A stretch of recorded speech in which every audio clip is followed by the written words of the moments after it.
ایک ایسی قوم جو اپنی زندگی عیش و عشرت کے ساتھ گزارا کرتی تھی اور جس قوم کو اللہ تعالیٰ نے بے پناہ نعمتوں سے نوازا تھا۔ یہ قوم جس علاقے کے اندر آباد تھی وہ علاقہ دنیا کا سب سے انوکھا اور صاف ستھرا علاقہ تھا۔ اس علاقے کی خصوصیت یہ تھی کہ وہ علاقہ اس قدر صاف اور شفاف تھا کہ اگر کوئی شخص اس علاقے میں بیماری لے کر داخل ہوتا تو وہ صحت یاب ہو جاتا۔ لیکن قوم سبا نے ایسا کون سا گناہ کیا کہ اللہ تعالیٰ نے اس خوبصورت اور صاف شفاف علاقے کو خوفناک اور کانٹے دار کھنڈرات کے اندر تبدیل کر دیا اور دنیا کے سب سے خوبصورت علاقے کو دنیا کا سب سے بدصورت علاقہ بنا دیا اور قوم سبا سے اپنی تمام تر نعمتوں کو چھین لیا۔ اس ایمان افروز اور عبرتناک واقعے کو جاننے کے لیے آپ سے ہماری یہ گزارش ہے کہ ہماری اس ویڈیو کو اینڈ تک ضرور دیکھیے گا۔ آج سے 1000 سالوں پہلے اس روئے زمین پر ایک ایسی قوم آباد تھی جس کو قوم سبا کہا جاتا ہے۔ اس قوم کو اللہ تعالیٰ نے اس دور کی سب سے انوکھی قوم ہونے کا شرف عطا فرمایا تھا۔ اللہ تعالیٰ نے اس قوم کو ایسے علاقے کے اندر آباد فرمایا تھا کہ جس کی زمین خوشبودار اور سرسبز و شاداب تھی۔ اس علاقے میں 2 ایسے خوبصورت بڑے باغات تھے کہ جس کے پھل بہت بڑے بڑے، عمدہ اور لذیذ بھی تھے۔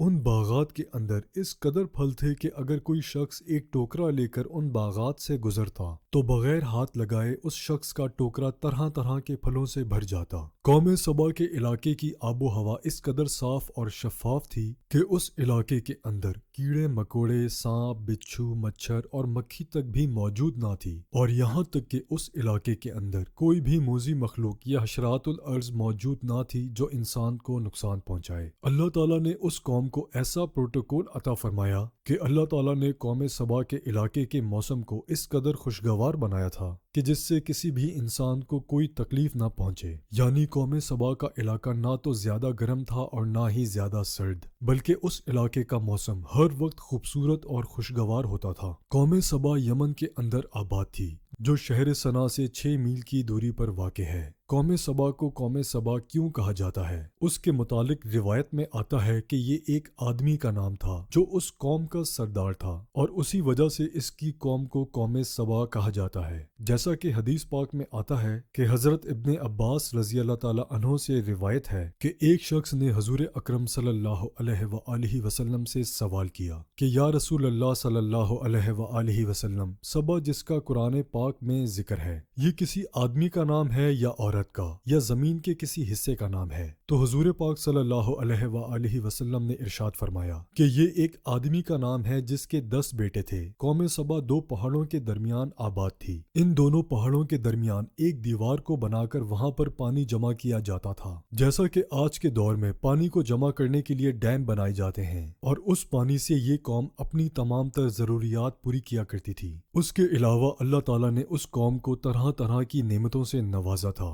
اس طرح جب اللہ تعالیٰ نے اس قوم کو طرح طرح کی نعمتوں سے نوازا تو یہ قوم سرکشی پر اتر آئی۔ جیسا کہ آپ جانتے ہیں کہ جب کسی انسان کے پاس بے پناہ مال و دولت اور بے شمار نعمتیں آ جائیں اور اس انسان کو کوئی بیماری بھی نہ لگے تو وہ انسان غرور اور تکبر کے اندر مبتلا ہو جاتا ہے۔ ایسا ہی قوم سبا کے ساتھ ہوا۔ جب اللہ تعالیٰ نے اس قوم کو ہر طرح کی نعمتوں سے نوازا تو یہ قوم سرکشی پر اتر آئی اور اللہ تعالیٰ کی نعمتوں کا شکر ادا کرنے کے بجائے غرور اور تکبر کے اندر مبتلا ہو کر اللہ تعالیٰ کی نافرمانی کرنے لگی۔ اس قوم کی ہدایت کے لیے اللہ تعالیٰ نے یکے بعد دیگرے 13 انبیاء کرام کو مبعوث فرمایا جنہوں نے اس قوم کو ہدایت کی طرف بلایا اور اللہ تعالیٰ کی شکر گزار قوم بننے کو کہا، لیکن اس قوم نے ان تمام تر انبیاء کرام کو ایک ایک کر کے جھٹلا دیا اور کسی کی نہ مانی۔ اس قوم کا ایک سردار تھا جس کا نام حماد تھا اور یہ ایک متکبر بادشاہ تھا۔ اس بادشاہ کا ایک بیٹا تھا۔ جب اس کے بیٹے کا انتقال ہوا تو اس بدبخت بادشاہ نے غرور اور تکبر کی وجہ سے آسمان کی طرف منہ کر کے تھوکا،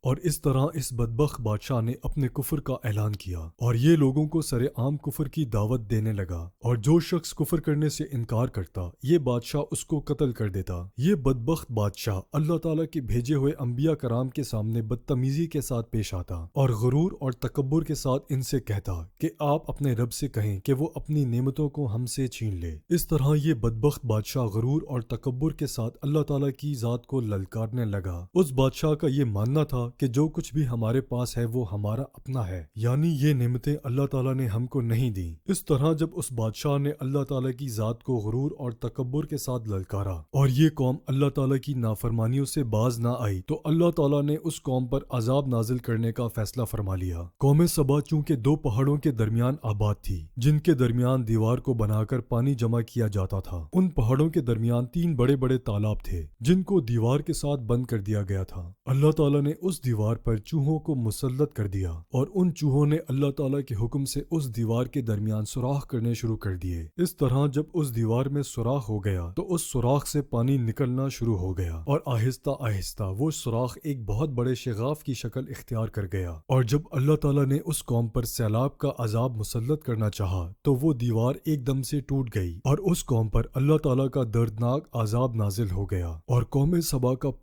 پورا علاقہ اس سیلاب کے اندر غرق ہو گیا۔ اس سیلاب کے اندر قوم سبا کے تمام سرسبز و شاداب باغات اور کھیت تباہ و برباد ہو گئے اور ان کے عمدہ اور عالی شان محلات سب غرق ہو گئے، اور اس طرح اللہ تعالیٰ نے قوم سبا پر اپنا دردناک عذاب نازل فرمایا اور قوم سبا کو تباہ و برباد کر دیا۔ روایت میں آتا ہے کہ قوم سبا وہ علاقہ جہاں سب سے خوبصورت، عمدہ اور لذیذ باغات تھے، وہاں اللہ تعالیٰ نے خوفناک اور کانٹے دار درختوں کو پیدا فرما دیا۔ اس طرح قوم سبا سے اللہ تعالیٰ نے اپنی نعمتوں کو چھین لیا اور ان کو میٹھے اور عمدہ پھلوں کے بجائے کڑوے اور کانٹے دار پھل دیے، اور وہ قوم سبا جن کی مثال پوری دنیا کے اندر خوشحالی کے ساتھ دی جاتی تھی، اسی قوم سبا کو اللہ تعالیٰ نے دنیا کے لیے عبرت کا نشان بنا دیا۔ اللہ تعالیٰ سے دعا ہے کہ اللہ تعالیٰ ہمیں اپنی نعمتوں کا شکر ادا کرنے کی توفیق عطا فرمائے اور اپنے حضور عاجزی اور انکساری کے ساتھ زندگی گزارنے کی توفیق عطا فرمائے۔